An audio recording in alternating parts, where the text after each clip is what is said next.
বাগডোগরা নামে এক ভয়ানক জঙ্গলে বাস করত এক ভাল্লুক।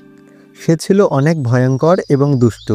সে সারাদিন বনের এ মাথা থেকে ও মাথা ঘুরে বেড়াতো, লাফালাফি করে বেড়াতো এবং কোথায় কোন ফল পেকেছে সে ব্যাপারে খোঁজ নিত।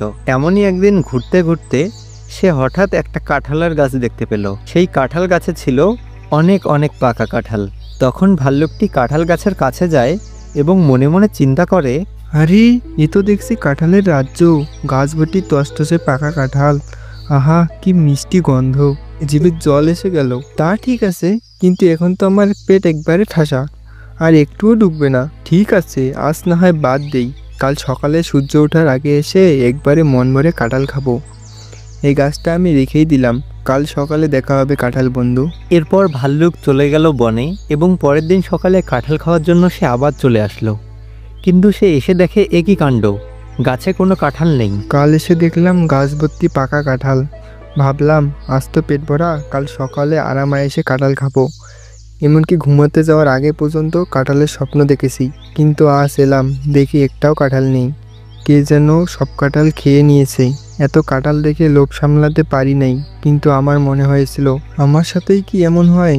কত আশা করেছিলাম টসটসে পাকা কাঁঠাল খাবো আজকে সকালে। সেরা জিনিসটা সবসময় নিয়ে খাওয়া উচিত।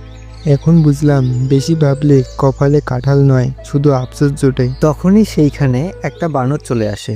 আরে ভাল্লুক ভাই, আপনি এখানে গাছের নিচে মুখ গোমড়া করে আছেন কেন? কি হয়েছে আপনার?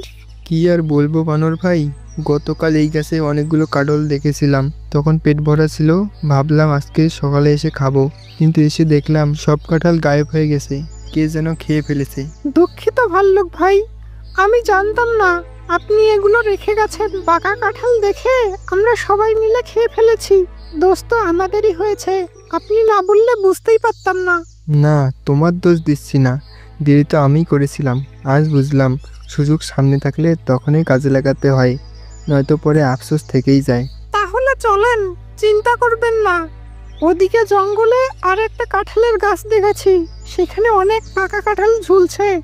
চলেন দুজনে গিয়ে পেট পুড়ে কাঁঠাল খেয়ে আসি। আজ আর সুযোগ হাতছাড়া করবো না। তোমার মতো বন্ধু থাকলে দুঃখ বেশিক্ষণ থাকে না। এরপর ভাল্লুক বানরের সাথে অন্য জঙ্গলে যায় এবং পেট পুড়ে কাঁঠাল খায়। আজকের গল্প থেকে আমরা বুঝতে পারলাম, কোনো সুযোগ পাওয়া গেলে সাথে সাথে তার সদ্ব্যবহার করতে হয়, না হলে পরে আফসোসই করতে হয়। কেমন লাগলো আজকের ভিডিওটি তা কমেন্টে জানিও, এবং চ্যানেলের নতুন দর্শক হলে সাবস্ক্রাইব করতে ভুলো না। ভিডিওটি না টেনে সম্পূর্ণ দেখার জন্য ধন্যবাদ। সেই সাথে তুমি চাইলে তোমার প্রিয় মানুষের সাথে ভিডিওটা শেয়ার করতে পারো।